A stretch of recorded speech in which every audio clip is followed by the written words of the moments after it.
புதிய பாராளுமன்றத்தின் முதலாவது கூட்டத்தொடருக்கான அனைத்து ஏற்பாடுகளும் பூர்த்தி செய்யப்பட்டுள்ளதாக பாராளுமன்ற செயலாளர் நாயகம் தமிக தசாநாயக்க தெரிவித்துள்ளார். புதிய பாராளுமன்றத்தின் முதலாவது கூட்டத்தொடர் நாளை காலை 9:30 ஆரம்பிக்கப்பட உள்ளதாகவும் அவர் குறிப்பிட்டுள்ளார்.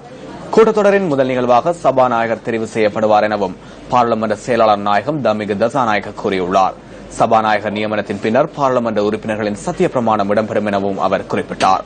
முதலாவது கூட்டத்தொடரில் நாளை பிற்பகல் வேளையில் ஜனாதிபதி மைத்ரிபால சிறிசேனவினால் அரசாங்கத்தின் கொள்கை தொடர்பான தெளிவூட்டல் இடம்பெற உள்ளதாகவும் பாராளுமன்ற செயலாளர் நாயகம் தமிக தசாநாயக்க சுட்டிக்காட்டினார்.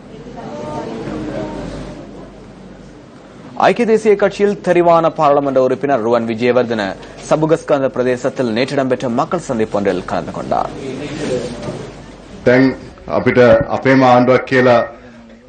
எங்களுக்கென்ற ஒரு அரசாங்கத்தை அமைப்பதற்கான சந்தர்ப்பம் தற்போது எமக்கு வழங்கப்பட்டுள்ளது. அந்த அரசாங்கத்தினூடாக தங்களுக்குரிய இடத்தை பெற்றுக் கொடுப்பதுடன் இப்பிரதேசத்தில் காணப்படும் அனைத்து பிரச்சினைகளிலும் தலையிட்டு தங்களுக்கு சிறந்த தீர்வை பெற்றுக் கொடுப்பதற்கான நடவடிக்கைகளை மேற்கொள்ள நான் எதிர்பார்த்துள்ளேன்.